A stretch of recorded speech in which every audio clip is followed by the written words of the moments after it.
Amen. Grabe po, nakaka-bless po. Amen. Kantahan pa lang, tapos yung communion natin. Amen. And also our offering exhortation. Grabe po, pwede na tayo umuwi. Amen. Joke lang po. Amen. Appetizer. So, kung naalala nyo po, di ba, yung mga previous message po na shinare sa atin nila Madam, nila Brother Manuel, ni Pastor June, it's about God being our Father, and tayo naman po, we are His children. Amen po ba? At bakit napakahalaga pong malaman natin yun? Why is it important to know who God is and who we are in relation to Him? Bakit po? Kasi it affects the way we live. You know, it affects the way we receive from Him. Amen? Katulad na nabanggit ni Madam kanina, di ba, yung tinuro ni Pastor John, kung naaalala niyo po, di ba, the parable of the prodigal son. Remember, the elder brother, nakalimutan niya na anak siya. Sabi niya, lumabas mismo sa bibig niya, I was slaving for years. Bakit slave ba siya? Di ba hindi? Anong tingin niya sa tatay? Ang tingin niya sa ama, master. Tapos siya, slave, nakalimutan niya. Anong sabi ng ama sa kanya? Son. Oh, anak. Anak siya. Pinaalala na Father, anak, all that I have is yours.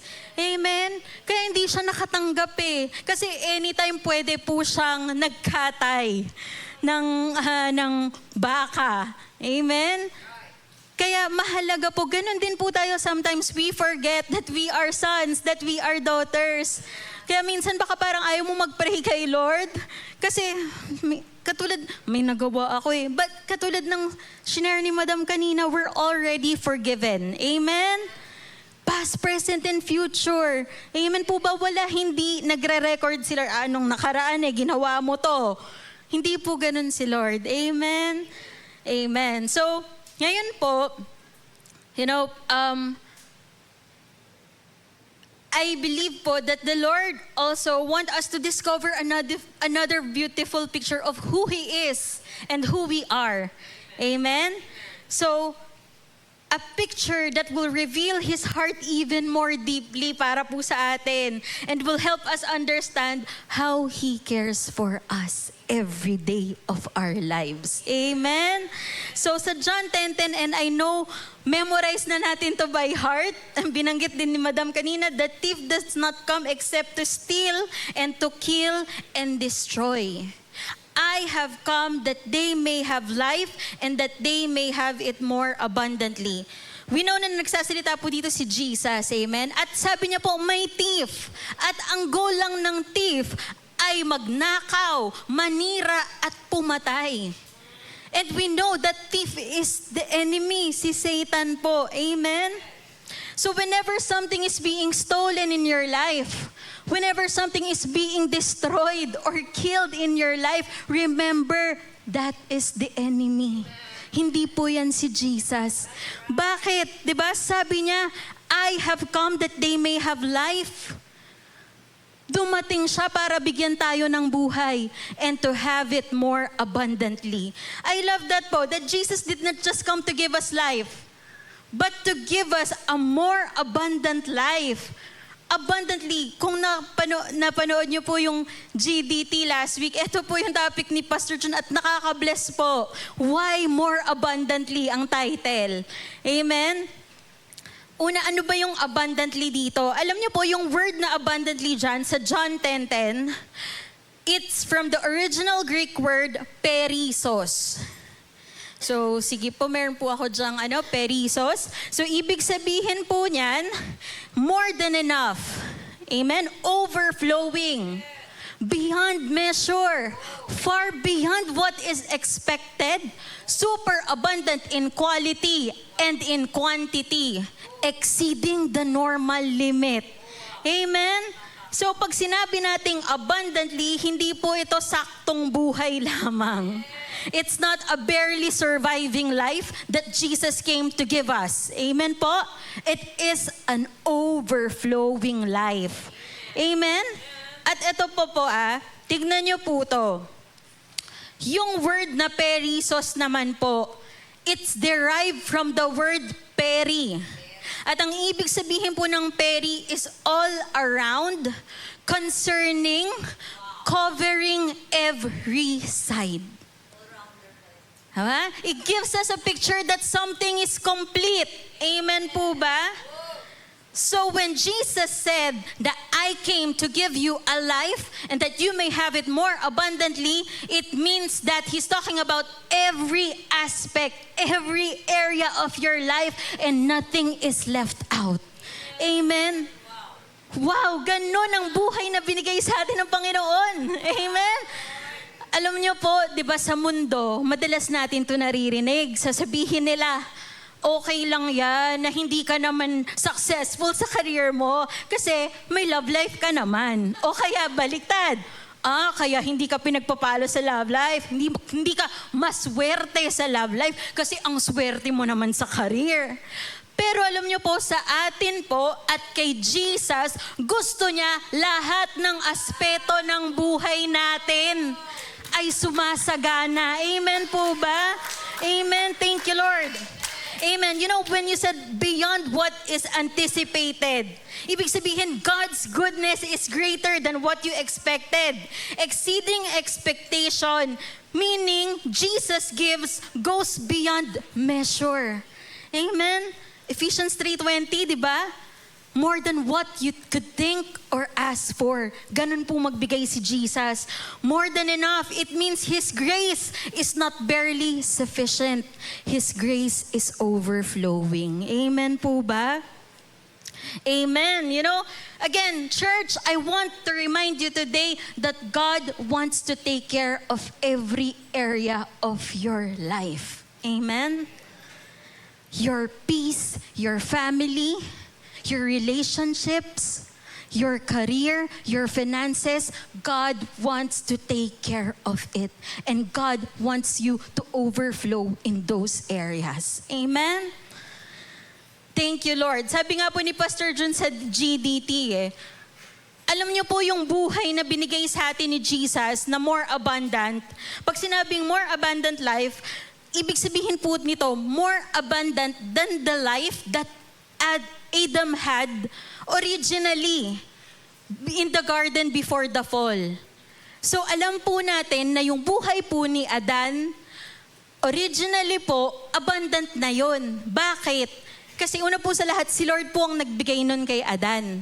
And then, di ba po sa Genesis, di ba if you read Genesis, makikita po natin doon na God created man last. Why? Kinreate niya muna lahat ng kakailanganin ni Adan. Amen?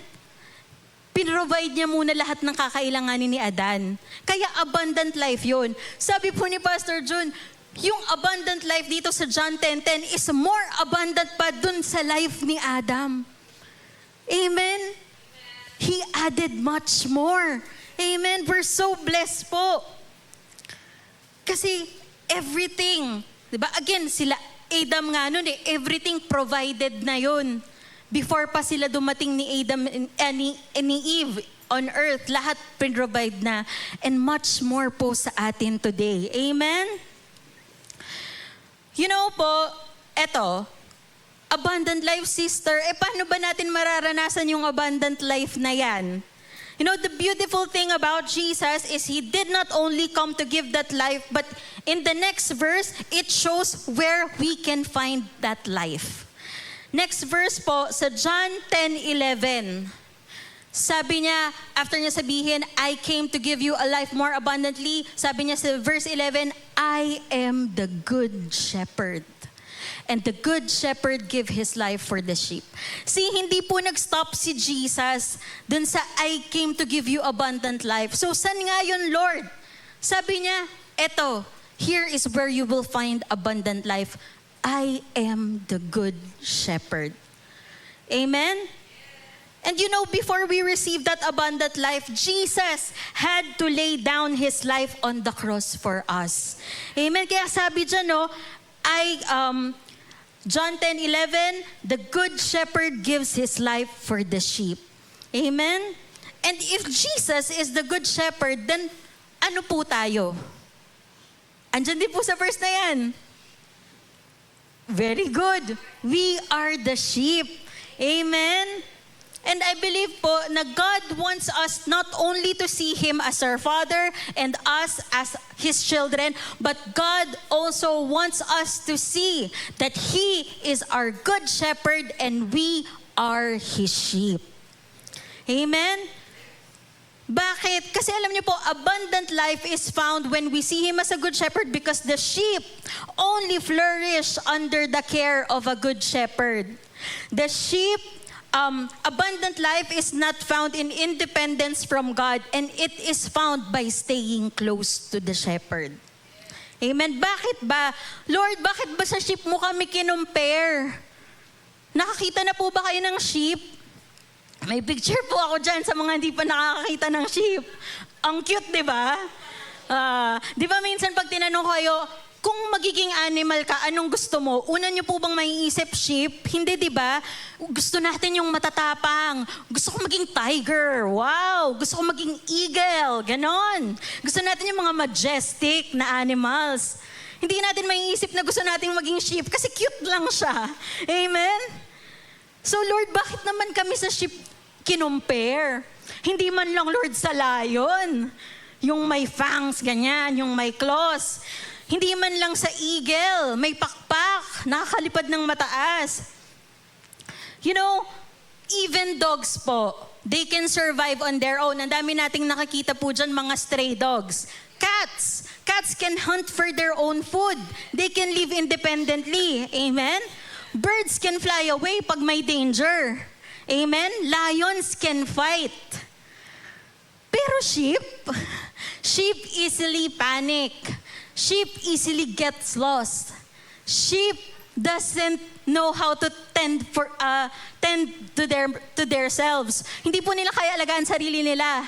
Hindi nga nila alam kung saan sila kukuha ng pagkain eh.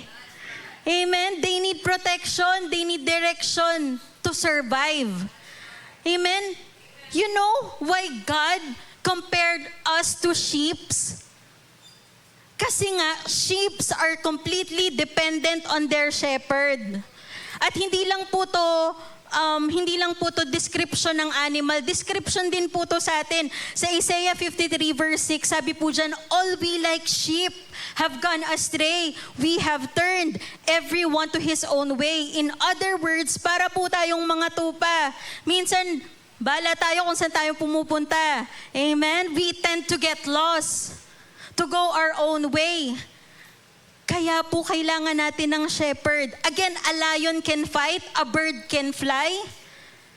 Pero yung sheep po, ang strength niya, pag nakadepende siya sa shepherd.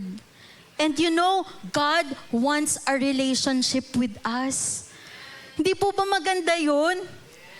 Hindi po tayo iniinsulto ni Lord when He's comparing us. It's just, sabi lang ni Lord, kasi gusto kita alagaan. Amen? Sino dito gusto i-baby siya? Amen? Ganun po, gusto po tayong alagaan ni Lord.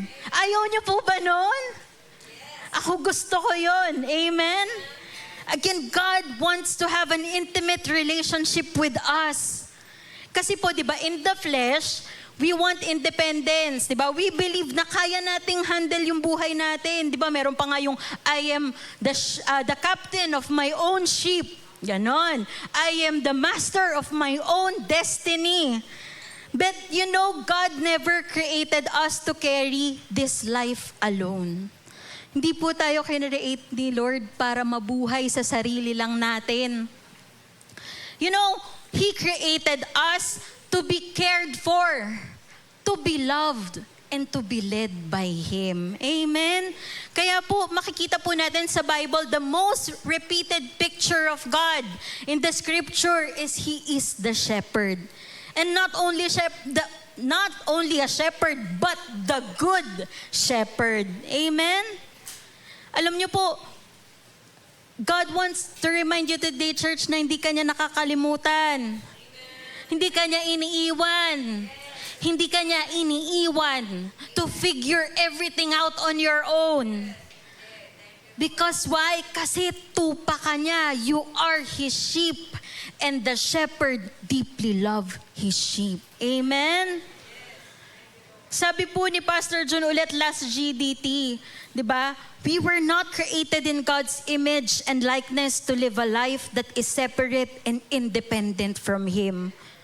We were made to live our lives in union with God, totally dependent on Him by knowing the one true God and Jesus Christ whom God has sent. Amen? Amen po ba? What is a shepherd po ba? Alam po ba natin ang ginagawa ng shepherd? So, nung ginugel ko po, sabi, a shepherd is a person who herds, who tends, and guards sheep. The task of a shepherd is to take full responsibility for the flock, providing for its daily needs by leading it to grass and water, protecting it from wild animals, and watching over its safety at all times. A shepherd goes ahead of the sheep to guide them, leads them out each day, and brings them back safely to the fold at the end of the day. And when a sheep strays, pag may naliligaw na sheep, the shepherd seeks it out and restores it back to the flock. And you know, church, that is exactly how God cares for us today. Napansin nyo, hindi po sinabi ni Lord, the Lord did not ask us na protektahan natin yung sarili natin, na mag-provide tayo sa sarili natin. Anong sabi ni Lord sa John 14:1? Let not your heart be troubled. Amen? Let not, yun lang. Wag mong hayaang mabahala ang puso mo. 'Di ba? Wag kang mag-alala. Amen? 1 Peter 5:7, casting all your care upon Him, for He cares for you. Bakit hindi ka mag-aalala? Kasi He cares for you. Amen? May dahilan. Gusto ko po yung sa TPT version. Sabi niyan, pour out all your worries. Pour out all your worries and stress upon Him and leave them there. Wow! For He always tenderly cares for you. See? Sabi, don't hold on. Sabi, i-pour mo daw lahat kay Lord, ibuhos mo sa Kanya lahat ng pag-aalala mo at i-release mo sa Kanya. Huwag mong hawakan. Handed it over to Him completely. Katulad po nung inawit natin kanina, sabi, you'll never have peace if you won't let go of tomorrow. Amen? Nandito ka pa lang sa today, nag-aalala ka na para bukas. I-cast mo yan kay Lord. He holds your tomorrow. Amen? Live in the present. Amen? Ano pa? You know, not some of your worries. Sabi sa 1 Peter 5 say, all. Diba? All of them, all your fears, all your concerns. Amen? Everything that's out of your control, ibigay mo kay Lord. All the things that is keeping you up at night. Meron ba dito yung nagigising ka kasi nag-aalala ka ng sobra? Di ba meron minsan nangyayari yun? Sa sobrang mong pag-alala, nagigising ka na. Di ba? Minsan napapanaginipan mo pa. Sabi dyan, ibigay mo yan kay Lord. And let go into His hands. Amen? Kaya po, ito po, Psalms 28 verse 9, New King James, sabi dyan ni David, save your people and bless the inheritance. Tayo po yung inheritance dyan. Shepherd them also and bear them up forever. Sabi nga ni Madam, di ba, we need saving every day. Hindi lang tayo once sinave ni Lord. Every day of our lives, He's saving us. Saan? Sa mga pangangailangan natin, sa mga pinagdadaanan natin. At alam niyo, gustong-gusto ko po itong part na to, bear them up forever. Amen. Anong ibig sabihin nun? Lift them up, carry them. It means God doesn't get tired of caring for His people. His love is not temporary. His care is not seasonal. Amen. Hindi si Lord yung type na tinulungan na kita today. Tama na. Hindi po ganun si Lord. Hindi po siya nagsasawa na tulungan tayo. He will carry us in His shoulder forever. Amen. And pag si Lord forever means forever. Amen.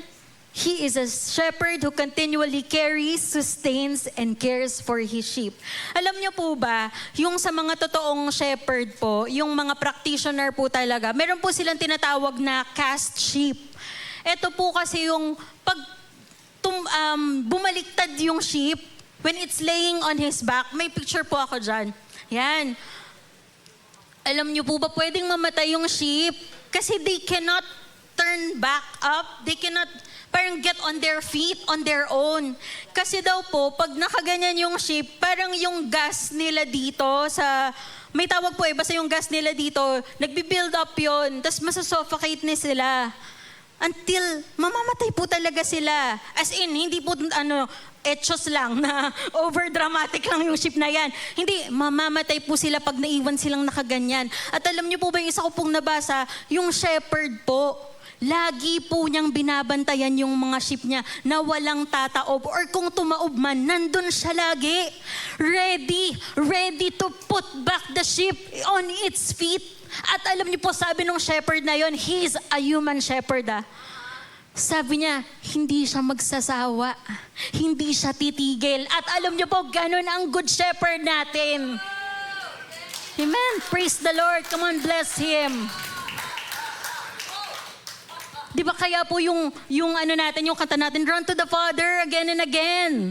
Minsan ikaw pagod ka na sa sarili mo, ay, ayoko na Lord. Minsan naaasar ka na eh. Pero siya, hindi siya napapagod sa'yo at hindi siya mag-give up sa'yo. Kaya don't give up. Kasi God will never give up on you. Amen. Amen. See, bakit ka mag-aalala? Amen. Meron kang good shepherd na laging nakabantay sa'yo, laging nakaalalay sa'yo. Kaya di ba nasabi ni Apostle Paul, be anxious for nothing.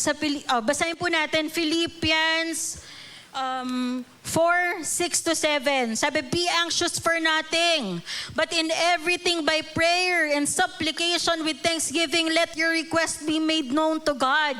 And the peace of God, which surpasses all understanding, will guard your hearts and minds through Christ. Amen? See, wag mo hayaan na makonsume ka ng anxiety.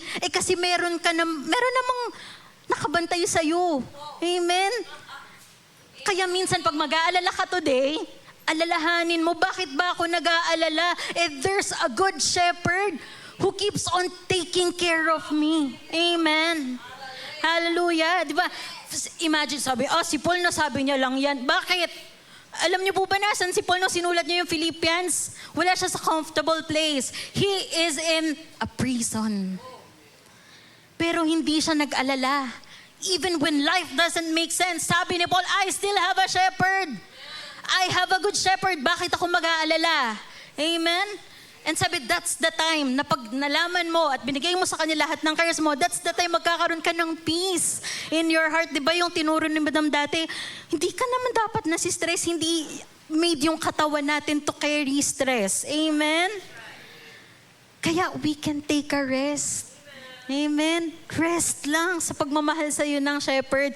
Tandaan mo, it is the shepherd who keeps the sheep. Ano ibig sabihin nun?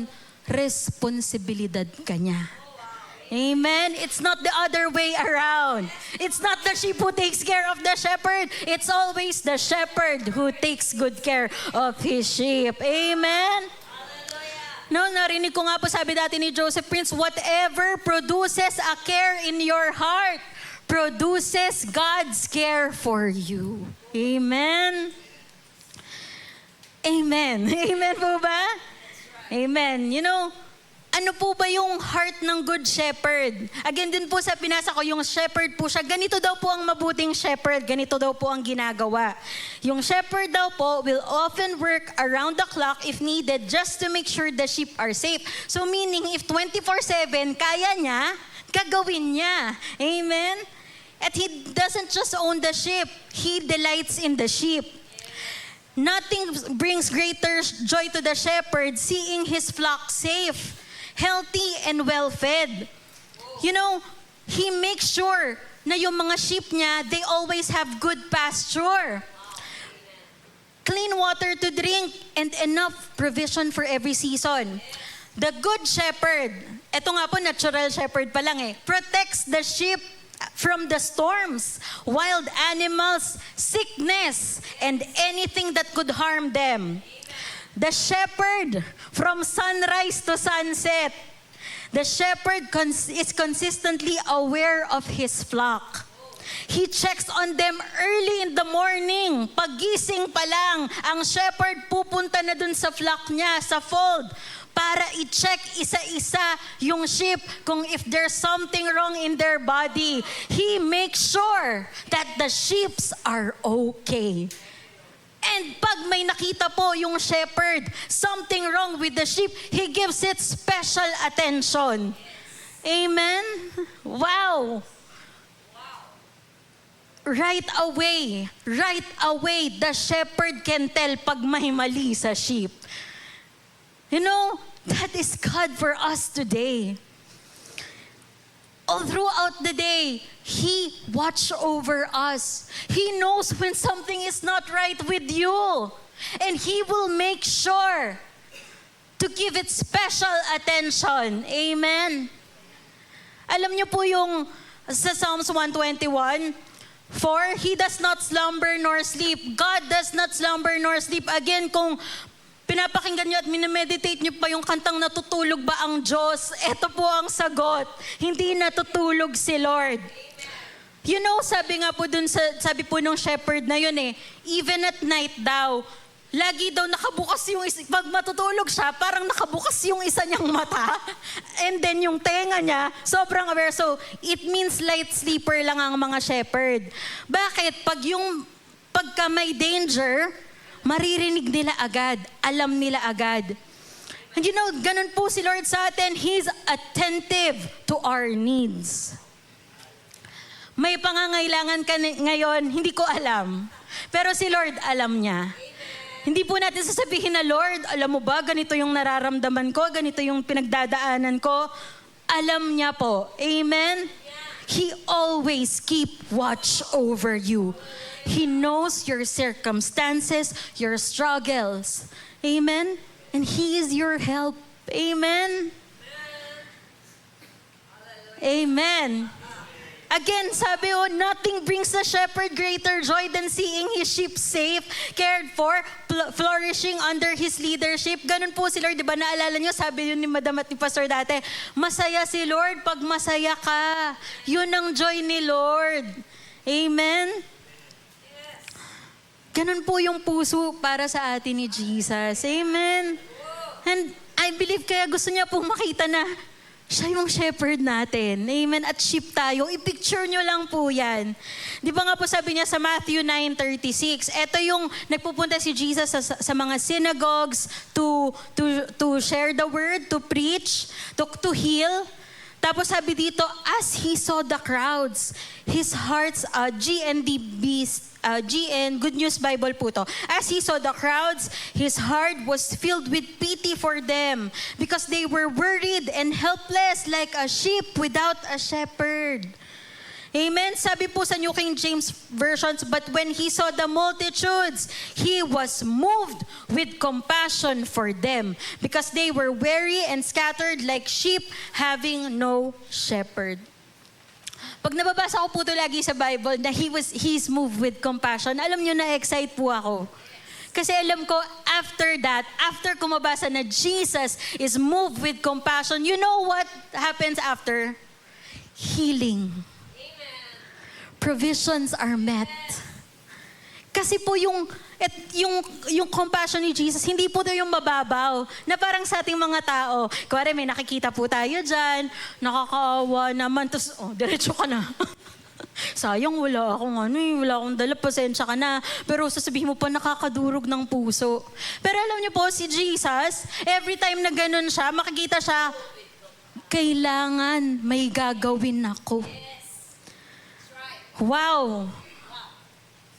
He healed, He fed, He comforted. Bumubuhay siya. Amen? He restored. Ganun po dun. Si Jesus, when He sees your struggle, He wants to do something for you. Amen? Maybe dumating po tayo sa church. Again, hindi ko alam you're carrying something. You're worried about something. Maybe alam mo yun, pagdating mo, you're dejected, you're distressed. Kasi may circumstances, may challenges ka, may situation kang kinakaharap ngayon. Amen? At pumunta ka dito sa church, knowing na may marireceive ka, na gusto mo makareceive kay Lord. And let me tell you, Jesus or God will never disappoint you. Amen? He's going to meet you at the point of your need. Amen? The same Jesus who is moved with compassion in the Bible is the same Jesus that we have today. Amen? His heart He's always moved towards us, hindi papalayo. Amen? Thank you, Lord. Again, Jesus is saying to you today, uulit-ulitin ko, you have a good shepherd. Amen? He's not just any shepherd. He's the good shepherd. And the shepherd who laid down his life for the sheep. You know, Jesus knows his shepherd personally. Gusto ko din to, di ba lagi sinasabi ni Madam, si Lord personalan talaga yan. Amen? Bakit sa John 3:4, sabi po dyan, to him the doorkeeper opens and the sheep hear his voice and he calls his own sheep by name and leads them out. When he has brought out all his own, he goes on ahead of them and his sheep follow him because they know his voice. Di ba po pag tinatawag ka sa pangalan or sa nickname, di ba parang we close tayo? Parang it gives you a picture, it denotes intimacy. Amen? Kaya, the Lord knows your name. He knows you by name. Akala mo, Lord, kilala mo ba ako? Baka si Madam lang kilala mo. Hindi po. Di ba, dati po pag sa school, gano'n, nalulungkot ka pagka kilala yung sabi, kunwari, recitation, Jamie. Wow, kilala si Jamie nung teacher. Bakit kaya pabibo si Jamie? O lagi siyang late? Gano'n. Hindi. Pero di ba, sorry Jamie, sorry. Example lang yon, example lang po. Pero pagka sabihin, sino nga yung katabi mo? Harvey, Harvey ba yan? Di ba parang ay di ako kilala. Di ba parang, alam niyo po, eto po pala, si Madam nakakatuwa po pagkakain sa labas.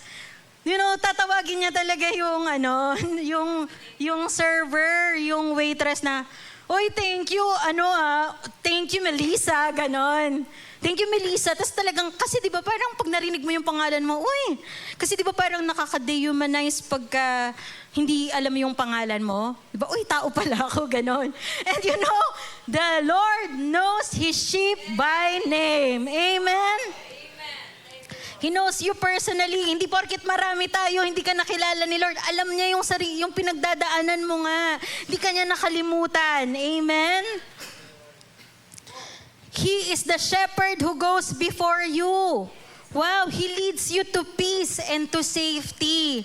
Amen? Kasi i-make sure ng shepherd, mauuna siya para kung meron mang wild animals o meron mang mga pwedeng pahulugan yung sheep, di ba? Siya yung mauuna.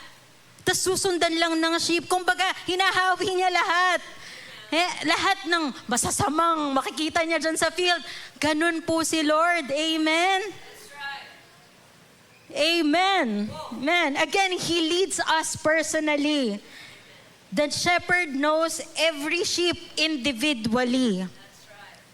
Amen. And alam niyo po, kahit po yung mga sheeps na totoong mga shepherd, like yung mga human shepherd, pinapangalanan po talaga nila yung mga sheep nila. Yes. Nabasa ko po yun, oo. Kaya, si Chloe. Ay, sorry. Basta pag ganun, basta may pangalan din. Amen. You are not just another face in the crowd. Amen? Tandaan niyo po yan. And sabi po, di ba, hindi lang siya yung sheep na who knows us by name, but He's the good shepherd who laid down His life for you. Gusto ko yun, He laid down. It's very intentional. Amen? voluntarily and willingly, He laid down His life for you. Ganon kanya kamahal. Amen? Ganon niya tayo kamahal. At kung binigay niya ang buhay niya sa'yo, what other things will we withhold from you? Wala na. Amen? He already gave you the greatest proof of His love, and it's the cross. Surely He will also care for every need, every burden, and every detail of your life. Amen? He is the good shepherd. Hindi po cruel ang shepherd natin. Di ba alam niyo po yung story na pagka daw po makulit yung sheep, parang he will break its legs. Alam niyo po ba, sinerge ko, wala naman daw pong ganon. Historically and biblically, wala pong gumagawa nun. Siguro po meron lang daw isa na siguro nagsabi sa, siguro message niya na, para alam mo yun, for dramatic purposes, na ay nakaka-touch naman, i-break. Nakaka-touch ba yun? I-break yung legs ng sheep? Diba sakit nun? Pero wala pong ganon. And kahit sa Bible, wala po tayong mababasang ganon. You know, the good shepherd protects the sheep. So bakit niya i-break? Amen? It creates yung story na yun, it creates a wrong image of God. Amen? Eh sinabi na nga natin na He gives life. Amen? Hindi ka paparusahan ni Lord. Pagka makulit ka ay makulit ako, hinahagupit ako ni Lord. Hagupit talaga. Hindi po ganun si Lord. Amen? Hindi po siya nananakit. Sabi nga po, di ba sa Psalms 23, He restores my soul. See, the shepherd restores. The shepherd protects. Ano pa po? Sa Isaiah 40:11, sabi, He gathers the lamb in His arms and carries them close to His heart. He gently leads those that have young. Amen? May nabasa po ba dyan? And then He breaks His leg. Walang ganon. Amen? John 10:11, binasa natin kanina, the good shepherd lays down his life for the sheep. And in Luke 15, yung parable po of the lost shepherd, di ba meron po doon yung nawala, yung meron pong shepherd, nawala yung isa. Tapos iniwan niya yung 99. He leaves the 99 to search out for that one lost shepherd. A sheep. And when he saw the sheep, anong ginawa? May nakalagay ba doon? He broke the leg of the sheep. Wala. Ano pong ginawa niya? He carried the sheep on his shoulder. Tapos, hindi pa nag-end doon. Pag-uwi niya, dala-dala niya yung sheep. Tinawag niya yung mga kapitbahay niya, mga kapitbahay. Andito na yung nawawala akong tupa. Come on, magse-celebrate tayo. Amen. See, and we are that one lost sheep. Amen. Nung nakita niya tayo, grabe ang saya ni Lord. Hindi po tayo yung nakakita kay Lord, ha? Hindi po nawawala si Lord. Amen. Nakita niya tayo, tapos nagpa-party siya. At sabi nga po, wala daw pong shepherd ang gagawa noon, yung magpapaparty pa. So kung nakuha na yung sheep, okay na, di ba? Pero si Jesus, yung shepherd, pagka nakita ka na niya, nagpapaparty siya. Bakit? Sabi po ni Joseph Prince, para yung sheep, he won't feel guilty. Wow. Hindi siya magigilty na, ay, nakaano ako sa shepherd. Alam mo yon? Si Lord lang yon. Amen? Again, God does not lead us through cruelty. He leads us through love. Pag dinidisiplina po tayo ni Lord, dinidisiplina tayo through scriptures. Amen? His correction always comes from love. Di ba sa Romans 2:4 nga po His kindness leads us to repentance. And sabi po sa 2 Timothy 3:16, all scripture is inspired by God and is useful to teach us what is true and to make us realize what is wrong in our lives. Sabi it's useful to teach us. Ito yon, scriptures, the word. Ito yung pagdidisiplina ni Lord. Amen? Sabi niya, binigyan ako ng sakit ni Lord para disiplinahin ako kasi dati kasi ako alam mo yun, inom ng kung ano ba yun. Hindi po ganun magdisiplina ang Lord. Amen? Hindi niya po God doesn't need to destroy you para lang matransform ka. Again, the Good Shepherd restores. Amen?